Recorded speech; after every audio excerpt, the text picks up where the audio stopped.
चलें, मिलके चलें, मिलके सोचें, मिलके संकल्प करें और मिलकर के हम देश को आगे बढ़ाएं। इस मूल मंत्र को लेकर के 125 करोड़ देशवासियों ने देश को आगे बढ़ाया।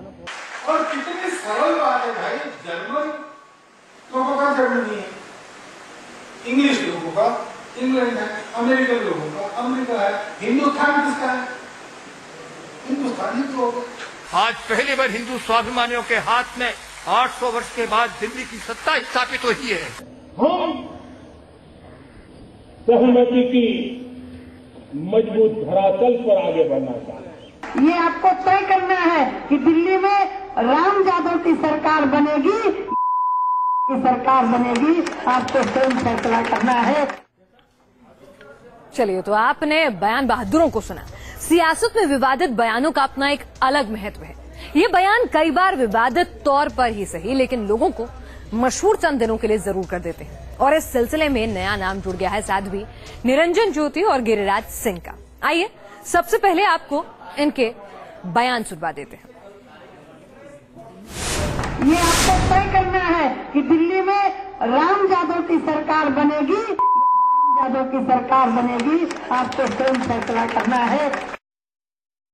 केजरीवाल जी से मुझे कोई भय नहीं है, आप पार्टी से व्यक्तिगत मैं एक कार्यकर्ता के नाते कह रहा हूं, आप हमसे ज्यादा उनको जानते हैं, क्योंकि वो राक्षसों में एक मृग मारीचिका जो रूप बदलता है, जो शब्द बदलता है, लेकिन वो कभी न कभी पकड़ा जाता है।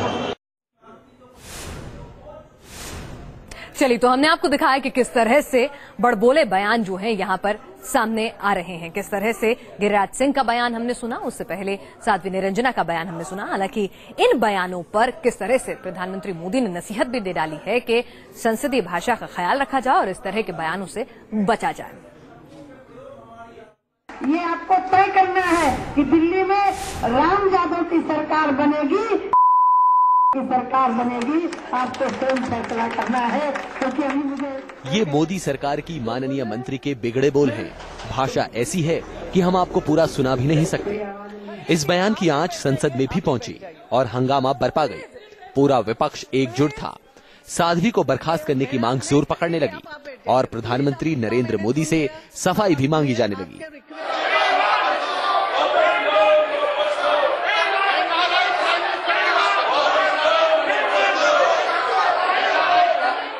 बिल्कुल इस बात से सहमत है कि शब्दों की शालीनता का सम्मान होना चाहिए। और मुद्दा ऐसा था कि बीजेपी के नेता सफाई देते नजर आए, लेकिन आज प्रधानमंत्री नरेंद्र मोदी की छवि पर जाती दिखी तो खुद उन्होंने ही दखल दिया। बीजेपी संसदीय दल की बैठक में पीएम ने मंत्री को इस तरह के बयानों से परहेज करने की नसीहत दी और साध्वी निरंजन को संसद के दोनों सदन में माफी मांगनी पड़ी। सदन के बाहर मेरा जो वक्तव्य है, मुझे किसी को दुख पहुंचाने का इरादा नहीं था जी। मेरा कोई इरादा नहीं था, ना है, लेकिन जो बात मेरे मुख से निकली है मैं दिल से उसको खेद प्रकट करती हूँ और स्वीकार करती हूँ। करती हूँ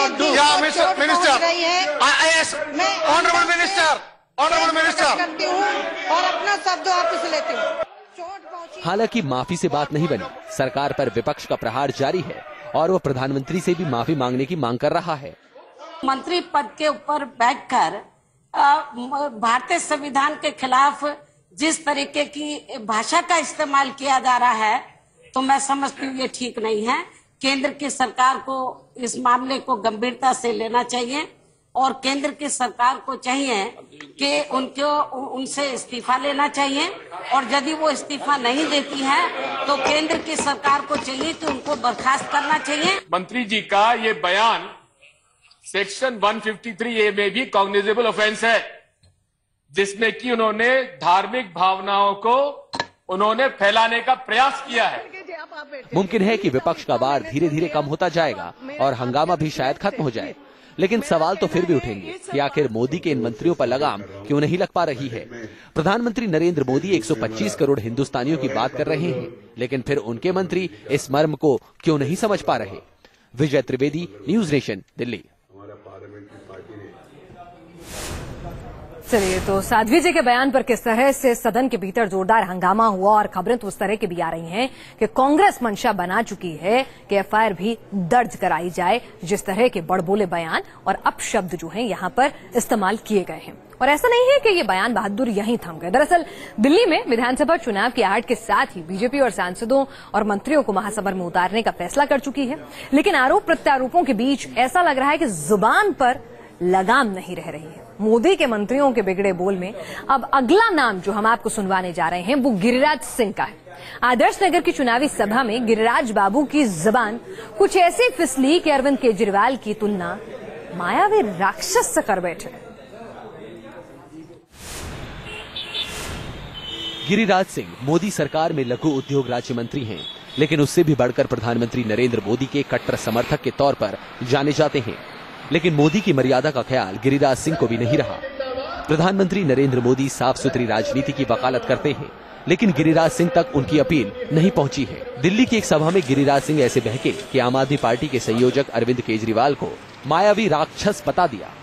केजरीवाल जी से मुझे कोई भय नहीं है, आप पार्टी से व्यक्तिगत मैं एक कार्यकर्ता के नाते कह रहा हूं, आप हमसे ज्यादा उनको जानते हैं, क्योंकि वो राक्षसों में एक मृग मारीचिका जो रूप बदलता है, जो शब्द बदलता है, लेकिन वो कभी न कभी पकड़ा जाता है। मोदी सरकार के एक मंत्री ऐसा बयान दे तो भला किसे गले उतरेगा, लेकिन लगता है कि गिरिराज सिंह को अपने किए पर कोई पछतावा नहीं है। दूसरी ओर आम आदमी पार्टी के नेता गिरिराज सिंह पर हमलावर हैं। गिरिराज सिंह पहले भी ऐसे विवादित बयान देकर बीजेपी और प्रधानमंत्री नरेंद्र मोदी की मुश्किलें बढ़ा चुके हैं, लेकिन लगता है कि मंत्री बनने के बाद भी उनकी भाषा संयमित नहीं हो पा रही है। Chief news station. चलिए, जिस तरह के विवादपूर्ण बयान आए और उस पर सियासत हो रही है, तो जनता के बीच भी हम पहुंचे और क्या कुछ लोगों की राय है इन बयानों को लेकर, आइए वो भी सुन लीजिए। मैं तो ये कहता हूँ, मोदी जी क्या किसी भी राजनीतिक पार्टी का कोई भी केंद्रीय मंत्री या केंद्रीय राज्य मंत्री को इस तरह की असभ्य भाषा का प्रयोग नहीं करना चाहिए। नहीं जी, पहली बात तो जो उन्होंने असभ्य वर्ड यूज किए हैं वो करना नहीं चाहिए, क्योंकि ये कैबिनेट मंत्री हैं। देखिए जी, पहले तो लैंग्वेज काफी गलत है, ऐसा नहीं बोलना चाहिए। मोदी जी 125 लोगों को लेकर साथ चलते हैं, अगर बाहर के लोग भी आ रहे हैं तो उनमें कोई गुण होंगे तभी तो आ रहे हैं। मोदी जी ने जो कहा है कि हम साथ लेके चलने की बात कर रहे हैं, तो साथ लेके चलेंगे ही सबको, लेकिन इस तरीके की बयानबाजी अति उतावले पने का निशानियां है, मतलब निशान है। इसका मतलब उनको दर्शाता है कि ओवर कॉन्फिडेंस उनको हो रहा है कि हमको यहाँ सारी सीटें मिलेंगी। हमारे माननीय मोदी जी की सोच बहुत अच्छी है, तो हमको कारमा का इंतजार नहीं करना। अगर हमारी सोच अच्छी है तो उसको लेके आगे बढ़े, अपने आप सब जुड़ते चले जाएंगे। हमारे विचार अच्छे हैं, उनके नेता तो उल्टी बात कर रहे हैं, तो कहने दीजिए। हमारा लक्ष्य क्या है, हमें इस तरफ चलना है। वो बयान देने अपना, तो उनके अपने विचार होते हैं, अपने अपने विचार को कोई रोक तो सकता नहीं है। चलिए, तो जनता को लगता है कि भाई अति आत्मविश्वास से लबरेज ये बयान है और गलत है और विकास की सोच को लेकर आप आगे बढ़ें, तो जनता के भी गले से नहीं उतर रहे हैं बयान, लेकिन मोदी जी को पाक साफ साबित कर रही है जनता, क्लीन चिट देती हुई नजर आ रही है। और अब बात लाल आतंक की कर लेते हैं, जिसने एक बार फिर से छत्तीसगढ़ की धरती को लाल कर दिया। 10 दिनों पहले सुकमा जिले में ही नक्सलियों ने वायुसेना के एक चॉपर को अपना निशाना बनाया था और इस बार सीआरपीएफ की टुकड़ी पर हमला बोल दिया। इस हमले में 14 जवान शहीद हो गए और करीब 15 जवान जख्मी हो गए। नासूर बन चुके लाल आतंक के जख्म कितने गहरे हैं, ये इन तस्वीरों से साफ समझा जा सकता है। जवान अस्पताल के बिस्तर पर जिंदगी और मौत की जंग लड़ रहे हैं। खबरों की माने तो इस वारदात को अंजाम देने के लिए नक्सलियों ने बेहद पुख्ता प्लानिंग कर रखी थी। पिछले 10 दिनों से इलाके में सीआरपीएफ का ऑपरेशन चलाया जा रहा है और संकेत मिल रहे हैं कि नक्सलियों ने अपने इन्फॉर्मर के जरिए ऑपरेशन पर निकले जवानों और उनके अफसरों तक ये सूचना पहुंचाई कि कसलपाड़ गांव में नक्सलियों का जमावड़ा है। जवानों को खबर दी गई कि पिछले हफ्ते आईजी के साथ हुई मुठभेड़ में जो नक्सली मारे गए, उनका अंतिम संस्कार इसी गांव में किया गया है। फिर सीआरपीएफ की टीम पर हमले की प्लानिंग की गई। इन्फॉर्मर की सूचना पर करीब 237 जवानों का दल कसलपाड़ गांव को घेरने पहुंचा, लेकिन नक्सली वहां पहले से ही सीआरपीएफ की टीम का इंतजार कर रहे थे और जैसे ही जवान नजर आए, घात लगाए बैठे नक्सलियों ने अंधाधुंध फायरिंग शुरू कर दी और फिर गोलीबारी करते हुए नक्सली कसलपाड़ गांव के सामने जंगल के रास्ते भाग निकले। खबरों की माने तो नक्सलियों ने गांव वालों का इस्तेमाल ढाल के तौर पर भी किया, जिसकी वजह से सीआरपीएफ की टीम ज्यादा जवाबी कार्रवाई नहीं कर पाई। हालांकि इस खूनी मुठभेड़ में 8 नक्सलियों के भी मारे जाने की खबर है। नक्सलियों ने सीआरपीएफ जवानों के अत्याधुनिक हथियारों को भी लूटा है। नक्सली 3 under barrel grenade launcher, 7 AK-47, 1 INSAS LMG, 1 INSAS, 1 bullet proof jacket और AK-47 की मैगजीन लेकर फरार हो गए। नक्सली हमले की गूंज संसद में भी सुनाई दी। कांग्रेस की तरफ से सरकार पर वार किया गया। 10 दिनों से जारी था यह सर्च ऑपरेशन। लगातार घटना छत्तीसगढ़ में घट रही है, पर हर बार सरकार कहती है कि चूक हो गया। खुफिया तंत्र की नाकामी का सबसे बड़ा उदाहरण है। नक्सलवाद राष्ट्रीय चुनौती है। गृह मंत्रालय इससे निपटने की रणनीति बना रहा है। खुद राजनाथ सिंह ने हमले की जगह का मुआयना किया है। जो भी क्षति हुई है, मैं कह सकता हूं कि उसकी भरपाई तो संभव नहीं है,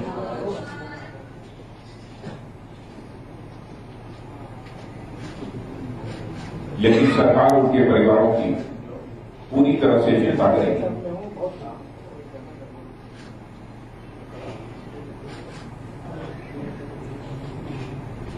जो हमारे जवान शहीद हुए उनके परिजनों के लिए 38 लाख रुपए की आर्थिक सहायता दी है। खबरों की माने तो छत्तीसगढ़ में हुआ नक्सली हमला खुफिया तंत्र की नाकामी का सबूत है। नक्सलियों के पास जवानों के पल पल के मूवमेंट की जानकारी थी। जवान 29 नवंबर से इस एरिया में निकले थे और नक्सली उन पर बराबर नजर रखे हुए थे। हमले में नक्सलियों की सेंट्रल मिलिट्री कमीशन का हाथ होने का शक जताया जा रहा है। बताया जा रहा है कि नक्सलियों की टीम ने दरभा से लेकर सुकमा तक की रेकी की थी और पुख्ता जानकारी मिलने के बाद मौका देखकर पूरी ताकत से हमला बोल दिया। छत्तीसगढ़ और केंद्र दोनों जगह बीजेपी की सरकार है और नक्सल के नासूर से निपटने की उनकी असल परीक्षा शुरू हो चुकी है। विजय त्रिवेदी के साथ टीम न्यूज नेशन। इस हमले से सवाल ये भी उठ रहा है कि हाल फिलहाल में जिस तरह से नक्सली घात लगाए बैठे थे और जिस तरह से उनके मूवमेंट की खबरें मिल रही थी, तो क्या ये इंटेलिजेंस फेलियर है? और क्या अगर छापेमार प्रशिक्षण हमारे जवानों को दिया जाता तो शायद वो इस निपटने में बेहतर कारगर साबित होते। बहरहाल नक्सली हमले में शहीद हुए घर वालों को जैसे ही सूचना मिली, उनके घर और पूरे इलाकों में एक वीरानी सी छाई हुई है। कुछ ऐसा ही हाल कानपुर के नक्सली हमले में शहीद हुए सीआरपीएफ के डिप्टी कमांडेंट PS वर्मा के घर पर भी है। घर में पसरा सन्नाटा और होती बिलखती माँ और घर में बूढ़ा पिता जिसके आंसू दर्द बनकर बह रहे हैं।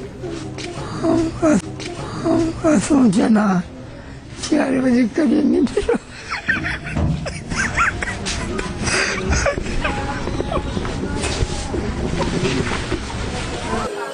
ये तस्वीरें हैं नक्सली हमले में शहीद हुए कानपुर के सीआरपीएफ के डिप्टी कमांडेंट BS वर्मा के घर की। डिप्टी कमांडेंट BS वर्मा सोमवार को छत्तीसगढ़ के सुकमा में नक्सली हमले में शहीद हो गए। भाई की आंखें ये बताते हुए घर आई कि बात तो हुई थी कि 2 दिसंबर को घर आने की, लेकिन शहादत की खबर ने पूरे परिवार को जैसे तोड़कर रख दिया है।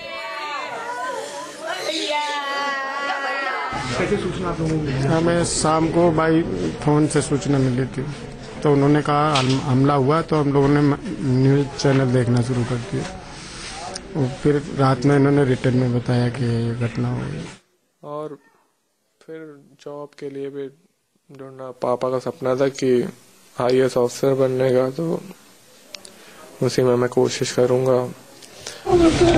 पिता की पथराई आंखों में रुक रुक कर आंसू मानो खुद ब खुद निकलने लगते हैं। ये दर्द उस टीस की भी है कि अब बेटी को कंधा देकर इस दुनिया से रुखसत करना है और घर की जिम्मेदारी भी कमजोर कंधों पर संभालनी है।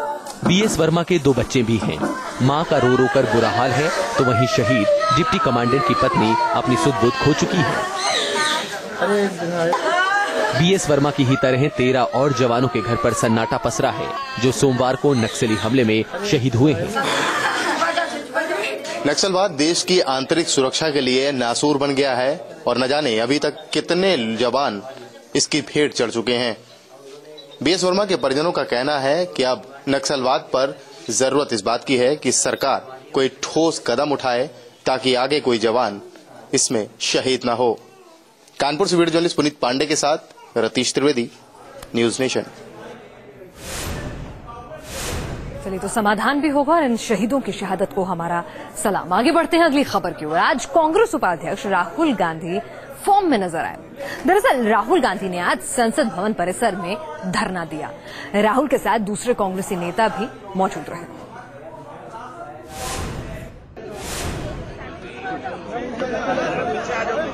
मोदी सरकार के खिलाफ कांग्रेस उपाध्यक्ष पूरे एक्शन में नजर आए।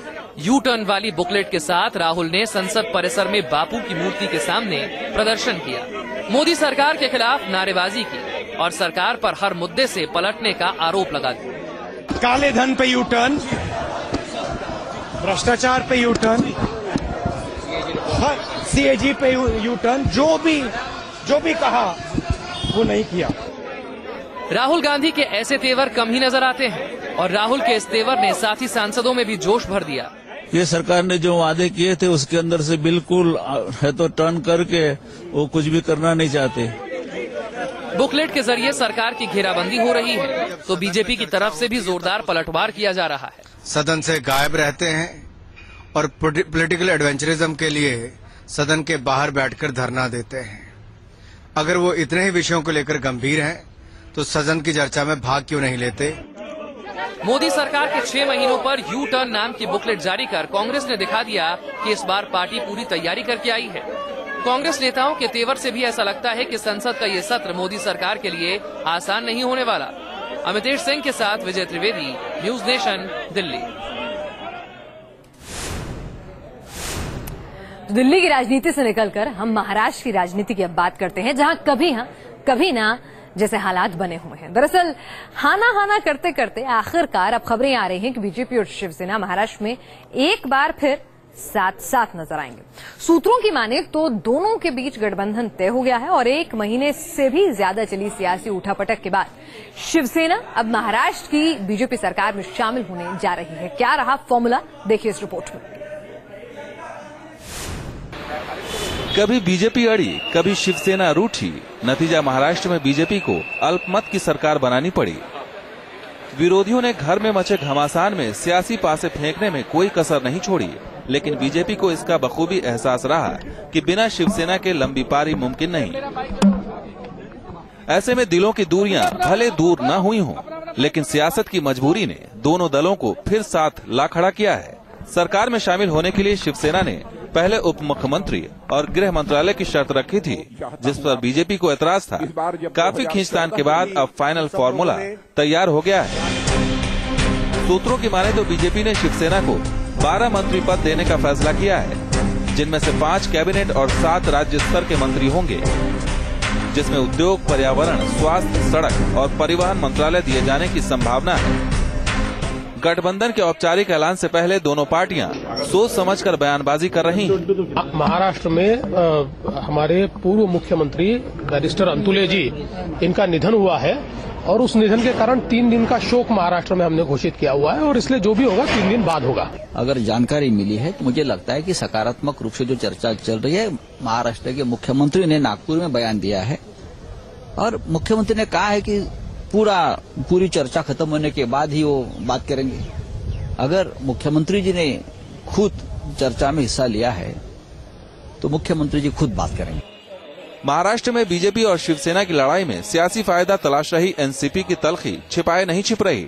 देखिए, इसकी संभावना तो पहले से थी। शिवसेना के नेतृत्व पर इस बात का दबाव था कि वो सरकार में आए, हुकूमत में आए, क्योंकि सत्ता के बगैर रहना ये बहुत मुश्किल है। 15 साल पहले ही शिवसेना और भाजपा दोनों सत्ता से बाहर थे, तो अब उनको लग रहा है कि ये एक मौका है और इसको हाथ से गंवाना नहीं चाहिए। सूत्र बता रहे हैं कि महाराष्ट्र में जल्द ही सरकार अपने मंत्रिमंडल का विस्तार करने जा रही है और नए मंत्रियों को विधानसभा सत्र से पहले 5 दिसंबर को शपथ दिलाई जा सकती है। भले ही शिवसेना के महाराष्ट्र सरकार में शामिल होने की बातें सामने आ रही हैं, लेकिन पिछले 1 महीने से चल रहे राजनीतिक उठापटक को देखते हुए बीजेपी को डर सता रहा है कि कहीं ऐन मौके पर शिवसेना फिर से अपना पैतरा न बदल दे। वीडियो जर्नलिस्ट राजेश मालकर के साथ शैलेंद्र सिंह, न्यूज नेशन, मुंबई। तो लोकतंत्र के फैसले के बाद राजनेताओं के जोड़ घाटे को आपने देखा महाराष्ट्र में बखूबी। और अगर हम बात करें जम्मू कश्मीर की, वहां पर अपनी सरकार चुनने के लिए आज दूसरे चरण में भी बम्पर वोटिंग हुई। 71% मतदान जो है रिकॉर्ड वहां पर दर्ज किया गया है। नतीजे क्या कुछ रहेंगे इसके, ये आने वाला वक्त बताएगा। लेकिन फिलहाल नेशन व्यू में देश और दुनिया की खबरों में इतना ही।